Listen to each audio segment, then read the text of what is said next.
ನಮಸ್ಕಾರ. ಇವತ್ತು ನಾವು ಸದರ್ಗ ಗ್ರಾಮದಲ್ಲಿ ಡಾಕ್ಟರ್ ಕಲ್ಯಾಣ್ಜಿ ಕಮತೆ ಸರ್ ಅವ್ರ ಹತ್ರ ಬಂದಿದ್ದೀವಿ. ನಾವು 3 ತಿಂಗಳ ಹಿಂದ್ಗಡೆ ಅವ್ರಿಗೆ ಈ ಬಾಯೋಟ್ರಿಮ್ ಪ್ರಾಡಕ್ಟ್ ಕೊಟ್ಟಿದ್ದೀವಿ.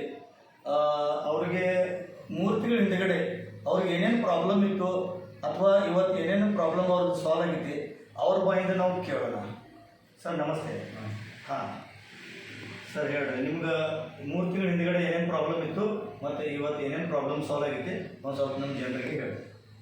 3 ತಿಂಗಳು ಅಂದ್ರೆ ನಂಗೆ ಶುಗರ್ ಬಂದು 5 ವರ್ಷ. 5 ವರ್ಷ ನಾನು ಟ್ಯಾಬ್ಲೆಟ್ಸ್ 2 ವೇಳೆ ತಗೋತೀನಿ ಅಂತ ವಾಕಿಂಗ್ ಎಲ್ಲ ಇತ್ತು ನಂದು.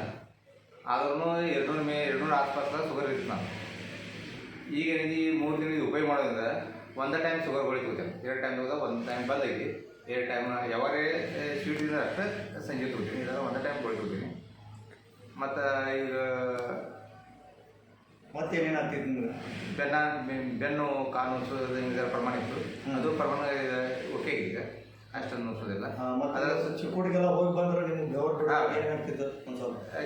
ಚಿಕ್ಕುಡಿ ಮೋಟರ್ ಸೈಕಲ್ ಹೋದ್ರೆ ಆಯಾಸದಂಗೆ ಆಗಿತ್ತು. ಈ ಪ್ರಮಾಣ ಆಯಾಸ ಆಗೋದಿಲ್ಲ. ಆದರೂ ಶುಗರ್ ಲೆವೆಲ್ ಬಂದರೆ 100 ಆಸ್ಪಾಸ್ ಇರಲಿ. 120, 190 ಮುಂಚೆನೇ ಉಪವಾಸ ಇರ್ತದೆ. 90 ಕೂಡಾದ್ರೆ 130, 140 ತನಕ ಶುಗರ್ ಇದ್ದಿತ್ತು. ಮೊದಲ ಭಾಳ 2 ಟೈಮ್ ಹೊಳಿತು ಅಂದ್ರೆ 200 ತನಕ ಶುಗರ್ ಇರ್ತಿತ್ತು. ಈಗೆಲ್ಲ ಓಕೆ ಐತಿ, ಏನು ಪ್ರಾಬ್ಲಮ್. ನಿಮಗೆ ಬೆಸ್ಟ್ ರಿಸಲ್ಟ್ ಚಲೋ ಐತಿ. ರಿಸಲ್ಟ್ ಅಂದರೆ 1 ಟೈಮ್ ಸಮಾಧಿಗೆ 1 ಟೈಮ್ ಗೋಳಿ ಬಂದೈತಿ. Okay, thank you sir. ನಮಸ್ತೆ. ನಮಸ್ತೆ.